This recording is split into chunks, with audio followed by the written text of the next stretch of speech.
l'apôtre Paul aux Corinthiens. Soyons attentifs. Frères, puisque nous travaillons ensemble à son œuvre, nous vous invitons à ne pas laisser sans effet la grâce reçue de Dieu, car il dit dans l'Écriture, « Au temps favorable, je t'exaucerai, un jour du salut, je serai ton secours. » Or, il est arrivé ce temps favorable. C'est maintenant le jour du salut. Pour notre part, nous ne donnons à personne aucun sujet de scandale pour que notre mystère ne soit pas décrié.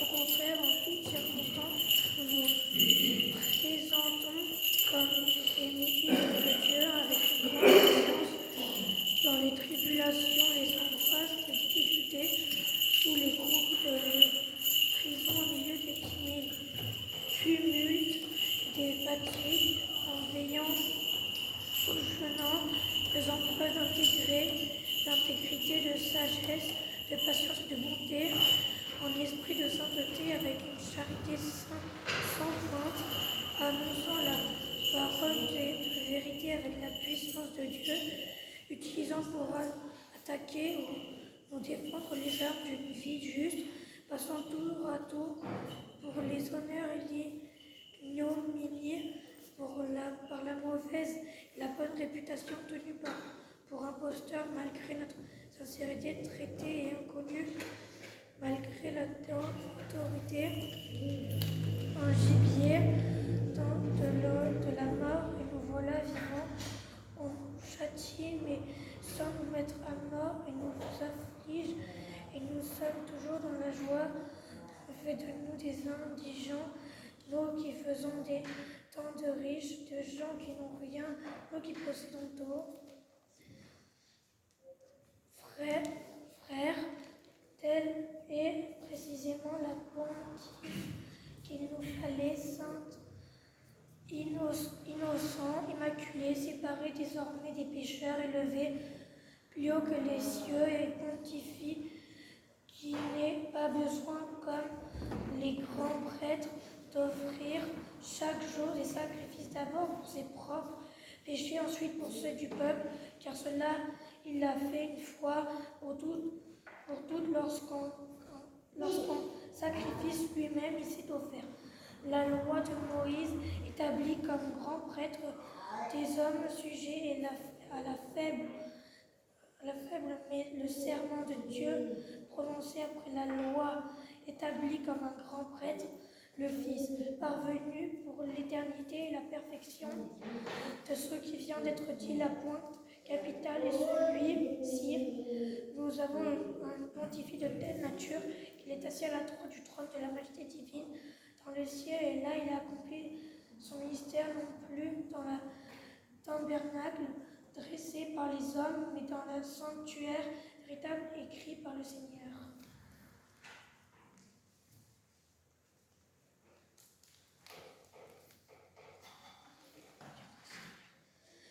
Frères, soyez vigilants, demeurez fermés dans la foi, soyez forts et courageux, et que chez vous tout se passe dans la charité. Vous savez que Stéphana et les siens ont été les premiers convertis de l'Achaïe et qui se sont mis au service des croyants. Eh bien, je vous recommande, frères, de vous laisser guider par de telles personnes, et pour tous ceux qui partagent leur travail et leurs efforts.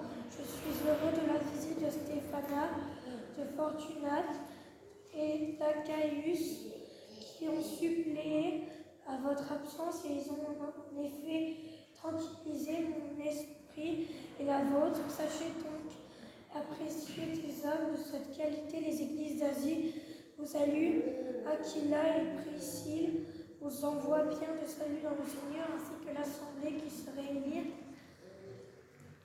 Chez eux, tous les frères vous saluent. Saluez-vous les uns les autres pour un saint baiser. Quant à moi, Paul, je vous envoie ce salut écrit de ma main. Maranatha, le Seigneur vient, la grâce du Seigneur Jésus soit avec vous. Je vous aime tous dans le Christ Jésus. Merci, paix à toi, fier. Аллилуйя, гласи мы, слава есть исповедайтеся Господи. Мир всем.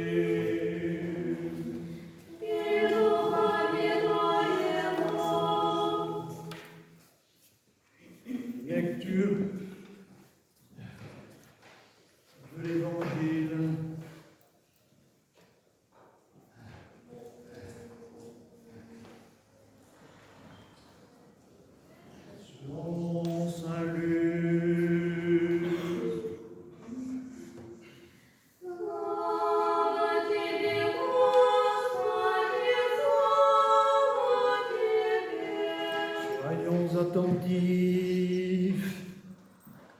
Le Seigneur dit, ce que vous voulez que les hommes fassent pour vous, faites-le de même pour eux. Si vous aimez ceux qui vous aiment, quel gré vous en saura-t-on? Car même les pécheurs aiment ceux qui les aiment. Et si vous faites le bien à ceux qui vous en font, quel gré vous en saura-t-on? Même les pécheurs en font autant. Et si vous prêtez à ceux dont vous espérez recevoir, quel gré vous en saura-t-on? Les pécheurs aussi prêtent aux pécheurs pour en recevoir l'équivalent. Mais vous, aimez vos ennemis, faites du bien et prêtez sans rien attendre en retour. Votre récompense sera grande et vous serez les fils du Très-Haut, car il est bon pour les ingrats et les méchants. Montrez-vous donc miséricordieux, comme l'est aussi votre Père des cieux. Рече Господь по пришедшим к Нему иудеям, ази зверь, мною аще кто внидет спасется, и внидет и изыдет и пажить обрящет, тать не приходит, разве да украдет и убьет и погубит, а спредут на живот имут и лишит имут. Аз есть пастырь добрый души свои полагает за овцы, а наемники же не пастырь, ему же не суть овцы своя, видит волка грядущего и оставляет овцы, и бегает, и волк расхитит их и распудит овцы, а наемник бежит, яко наемник есть и не родит овца, аз есть пастырь добрый, и знаю моя, и знает моя, яко же знает мой Отец, и аз знаю Отца, и душу мою полагаю за овцы, и ины овцы имам, я же не суть от двора сего, и ты мне подобает привести, и глаз мой услышат, и будет едино стадо, и един пастырь. Le Seigneur dit, veillez donc, puisque vous ne savez à quel moment votre Seigneur doit venir. Sachez-le bien, si le père de famille savait à quelle heure le voleur devait venir, il veillerait et ne laisserait pas percer sa maison. Tenez-vous donc prêts, vous aussi, car le Fils de l'homme viendra à l'heure où vous n'y pensez pas. Quel est donc le serviteur fidèle et prudent que son maître a établi sur les gens de sa maison pour leur distribuer la nourriture en son temps? Heureux ce serviteur que son maître à son retour trouvera agissant ainsi. En vérité, je vous le dis, il l'établira sur tous ses biens.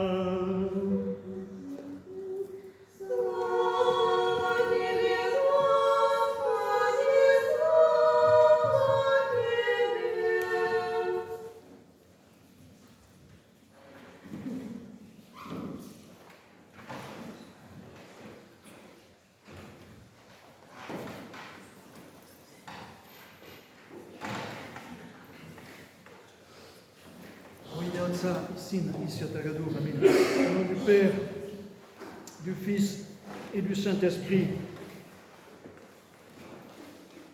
Amen. Dans les épîtres que nous avons entendues ce matin, les épîtres de Saint Paul aux Corinthiens, il y a un petit rappel de ce que nous disions la semaine dernière. Vous vous souvenez, la semaine dernière ou peut-être celle d'avant, vous vous souvenez, nous disions que Zacharie, quand il a retrouvé la parole, les apôtres, quand ils ont suivi le Christ, la Mère de Dieu, enfin tous les chrétiens, lorsque se manifeste auprès d'eux la puissance divine, lorsqu'ils rencontrent la puissance divine, ils sont heureux, ils sont joyeux. Et c'est ce que nous rappelle aujourd'hui encore l'apôtre dans cette épître aux Corinthiens. Il dit, on nous croit affligés, mais nous sommes toujours joyeux. Nous sommes toujours joyeux, quelles que soient les circonstances, quelles que soient les tribulations. C'est à ça qu'on reconnaît les chrétiens, nous sommes toujours joyeux.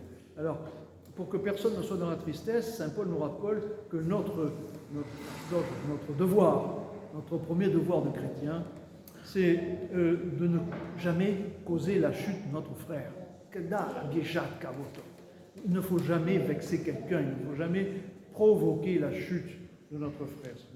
Si nous sommes heureux, partageons notre joie et soyons attentifs. Si nous nous cassons la figure, c'est notre faute, mais surtout de ne pas faire trébucher notre frère. Et c'est une condition pour que nous restions heureux longtemps.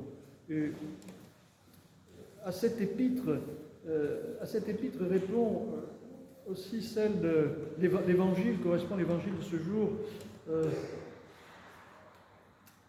l'évangile qui nous rappelle que nous sommes pas différents des autres. Finalement, dans notre quotidien, nous ne sommes pas différents des autres. Et si nous aimons ceux qui nous aiment, si nous faisons du bien à ceux qui nous en font, et si nous prêtons en attendant le retour et avec des intérêts, beaucoup de choses. Si nous faisons les choses par intérêt, si nous faisons les choses par équilibre, mais comment nous ne sommes pas différents des autres? Comment nous distinguerons-nous? Qu'est-ce qui nous distingue?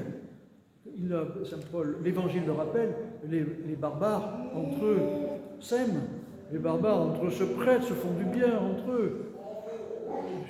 Chez les barbares et les athées, il y a des œuvres sociales pour partager le bien commun. Et nous, si nous nous réduisons seulement au fait de faire de bonnes œuvres, de faire du social, d'aider les autres, c'est bien, c'est très bien, mais ce n'est pas spécifiquement chrétien. Si nous nous aimons les uns les autres comme les autres, c'est bien, c'est formidable. Puisse la terre s'aimer, sur toute la terre, les hommes s'aimer entre eux les uns les autres. Mais ce que nous dit l'Évangile, cet Évangile est très difficile, ce que nous dit l'Évangile aujourd'hui, il nous dit si on vous reconnaîtra au fait que vous aimez aussi vos ennemis. Aimez vos ennemis. Les pécheurs aussi se prêtent entre eux pour être remboursés.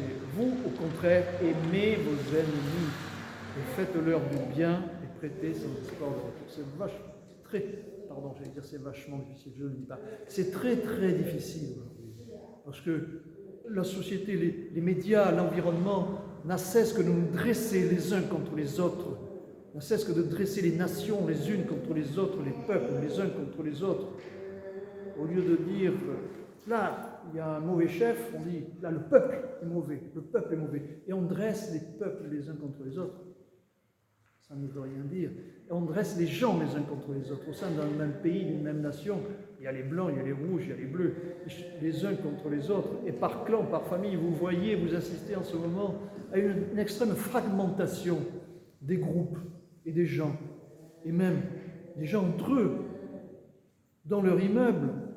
On les dresse les uns contre les autres, on attise, on entretient les peurs, les suspicions. Il n'y a même plus d'amour mutuel. Les uns avec les autres. Alors ce que nous dit l'Évangile, c'est d'aller plus loin que ça, plus loin que ça. Aimez-vous les uns les autres et aussi aimer vos ennemis. C'est difficile et ça se comprend. Donc on aura l'occasion d'en reparler, mais il fallait évoquer cet Évangile qui est très difficile, mais qui est la clé de la venue du royaume des cieux demain. Alors ensuite, l'apôtre nous rappelle, à l'occasion de la fête de ces grands saints que nous célébrons aujourd'hui, cette épître du pontifex, du grand prêtre. Saint Paul rappelle que nous avons un grand prêtre qui est le Christ, le pontifex, et qui a une fois pour toutes accompli le service du temple. Et non pas seulement dans un temple et un tabernacle fait de main d'homme, mais dans un tabernacle non fait par les hommes. Et ça pour nous rappeler que la dimension divine n'est pas du monde, mais le monde est là pour recevoir ce qui est divin. Dans ce tabernacle non fait de main d'homme, l'homme a beau s'efforcer de faire un beau tabernacle de ses mains, un beau temple, mais si ce n'est que l'homme qui fait ce temple, ça ne sert à rien. Alors ensuite, l'épître, Saint Paul envoie une simple lettre à ces fidèles de Corinthe en leur disant « Je vous félicite, attachez-vous à Stéphanas, un des siens. » Et il fait l'éloge de Stéphanas, de sa famille et de ceux qui l'accompagnent et qui instruisent le peuple, qui s'occupe du groupe. Et lui-même, Saint Paul, n'y va pas, il fait ça de loin, mais il donne une attestation, une validation à Stéphanas comme le plénipotentiaire, comme investi par Saint Paul et digne successeur et propagateur de la bonne nouvelle. Чтобы распространять Évangile. Et donc on assiste là à la validation de l'héritage, qu'a reçu Stéphanas des mains de Saint Paul. Et dans les évangiles qui correspondent et qui suivent,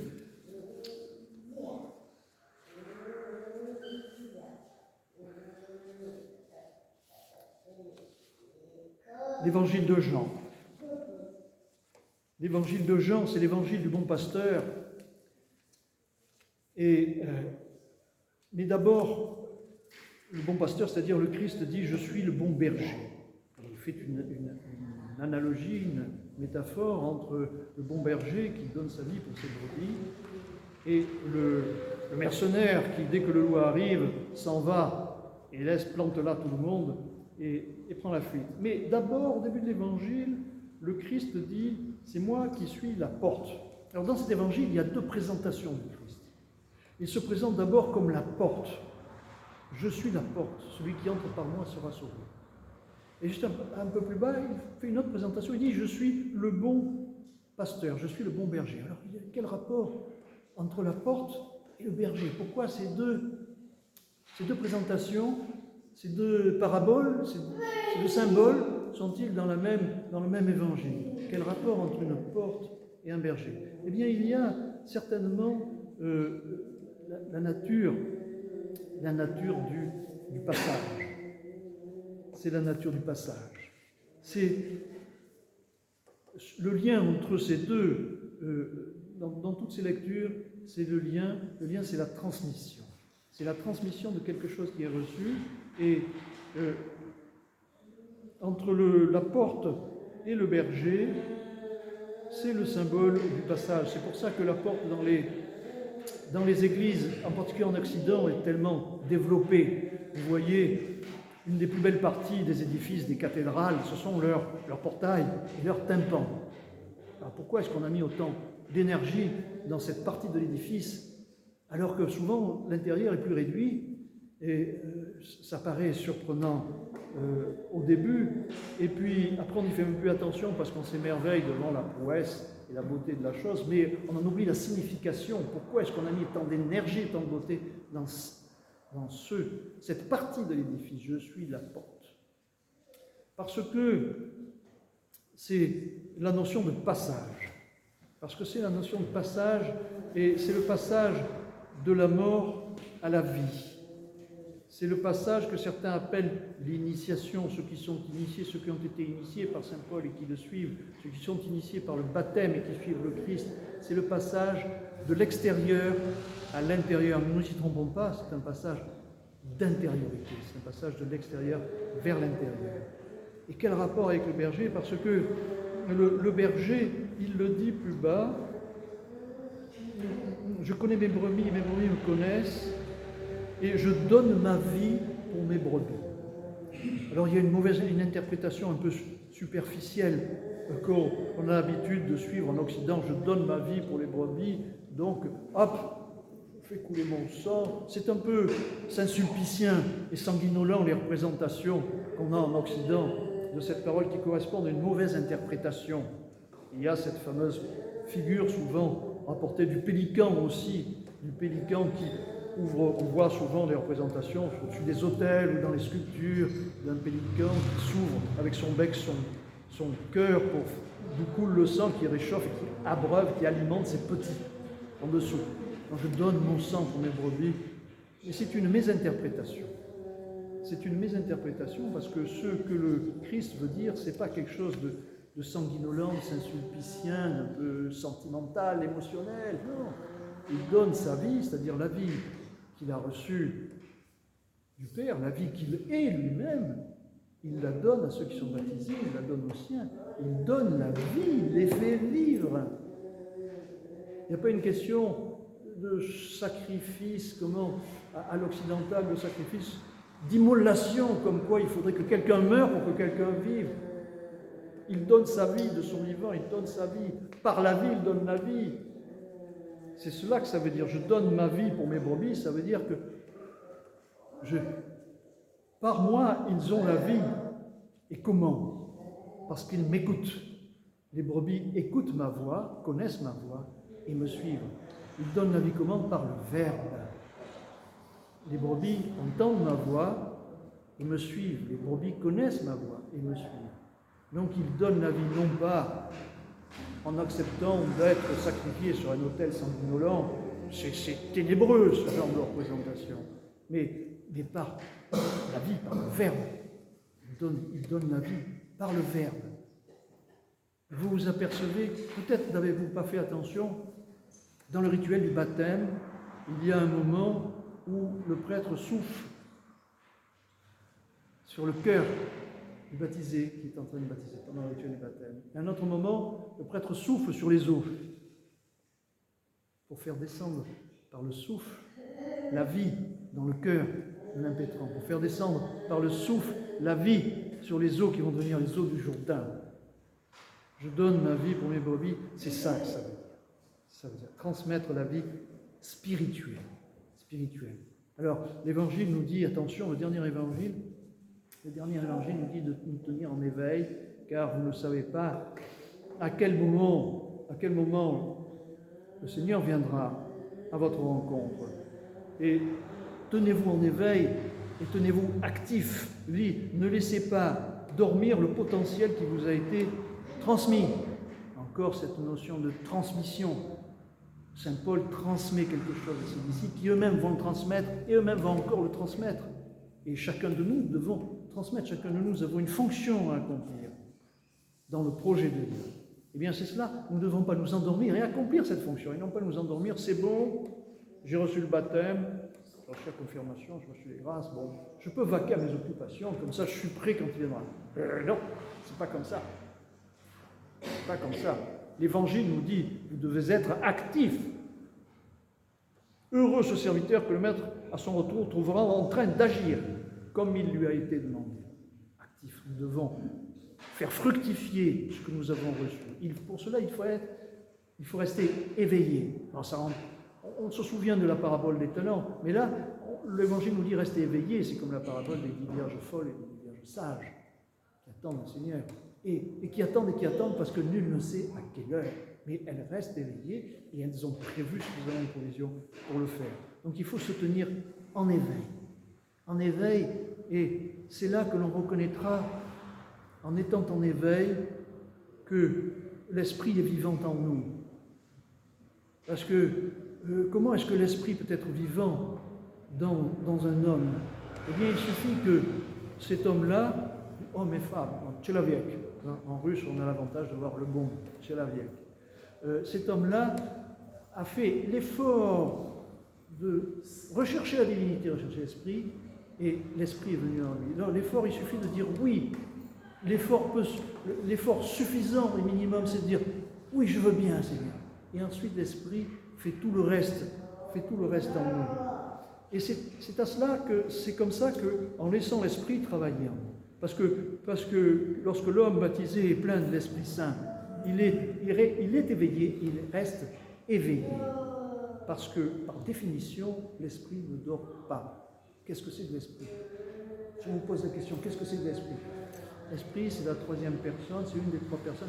L'esprit, par définition, c'est celui qui ne dort pas. Il ne dort jamais. C'est celui qui est toujours en éveil, c'est celui qui ne dort pas, par définition. Alors que la Mère de Dieu, à l'instar de laquelle nous disons oui au Seigneur, que la Mère de Dieu nous aide par son exemple à accueillir la parole de Dieu, à accueillir le Verbe dans notre vie et surtout à le garder, à y être fidèle, et donc y être fidèle sans s'endormir, en veillant, car nul ne sait à quelle heure, ni quel jour, ni à quel moment il viendra.